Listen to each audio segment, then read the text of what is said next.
Okay, let's just jump right in. We're talking about a pasta dish with a name that sounds like it's straight out of a thriller movie. Spaghetti all'assassina. Yeah, that literally translates to assassin spaghetti. And you know what? It totally lives up to that intense name. All right, take a look at this. I know what you're thinking. Uh-oh, someone definitely burnt dinner, right? It's scorched, it looks super crispy, and that's exactly how it's supposed to be. This is not a mistake, people. This ferocious, almost aggressive look is what makes this dish a total legend back in its hometown of Bari.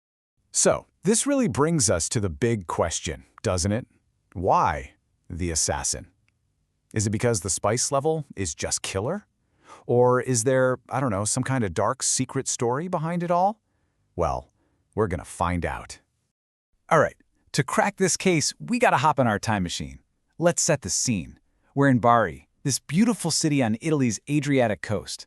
The year is 1967. So here are our main characters in this story. First, the restaurant, Al Sorso Preferito, which kind of means the favorite sip. And then there's the chef, a guy named Enzo Francavilla. Now, he wasn't setting out to change the world of pasta or anything. He was just messing around in the kitchen. And man, did he stumble onto something special. And boom, here's our answer. The name, it's not from some ancient, spooky legend.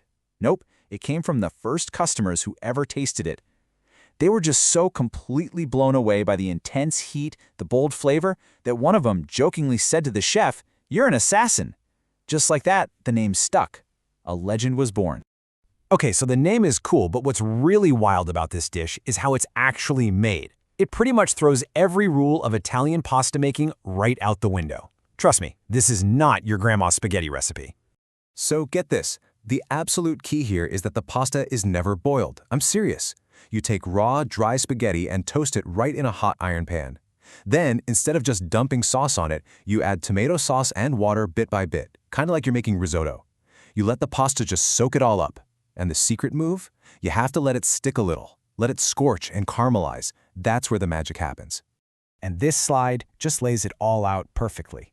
On one side, you've got the classic way, right? You boil the pasta, you drain it, you add the sauce. It's soft, it's elegant.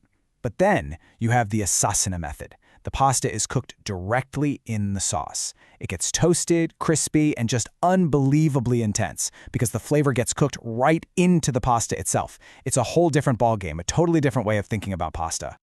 I mean, just look at the texture here. That char, that scorching. It creates this amazing smoky smell and a crunch that's just wow.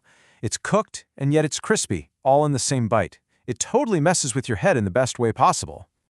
But you know, like a lot of brilliant ideas, the story of Assassina wasn't just a straight shot to stardom. Oh no. For a long time, this dish was nearly forgotten, almost lost to history, which makes what happened next even more incredible. Yeah, this timeline tells you everything you need to know. It's born in '67, it's a local hit, and then by the '80s, poof, it's pretty much gone. Faded into obscurity. But then, in 2013, a group of die-hard fans got together and formed the Academy of the Assassina. Seriously, to protect the authentic recipe. And that, my friends, is when everything started to change. The real hero of this comeback story? Pop culture. Believe it or not, there was this series of crime novels featuring a police commissioner, Lolita Labosco, and it just so happened to be her favorite dish.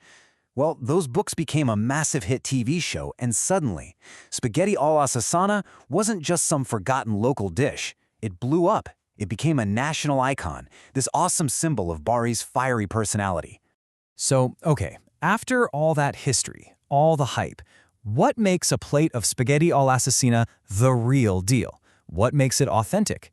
Well, if you ask the chefs of Bari, they'll tell you it all comes down to a very simple but very strict code. All right, here they are, the 3 commandments. These are completely non-negotiable. Rule number 1, it must be scorched. That burnt, caramelized taste is the whole point. Rule number 2, it must be crispy. You need to hear that crunch. And rule number 3, it has to be, without a doubt, spicy. And that last one, the spice, that is the heart and soul of this dish. There's a saying in Bari, if it doesn't sting you a little from the chili, then you're just not eating a true assassina. It's got to have that kick. It's essential. So, what's the verdict? Here we have a dish that was literally born from breaking every single rule in the book. Was it just a happy accident? A beautiful mistake in the kitchen? Or was it pure, unfiltered genius? I don't know, but whatever you call it, it's proof that sometimes the best things in life happen when you're brave enough to burn your pasta on purpose.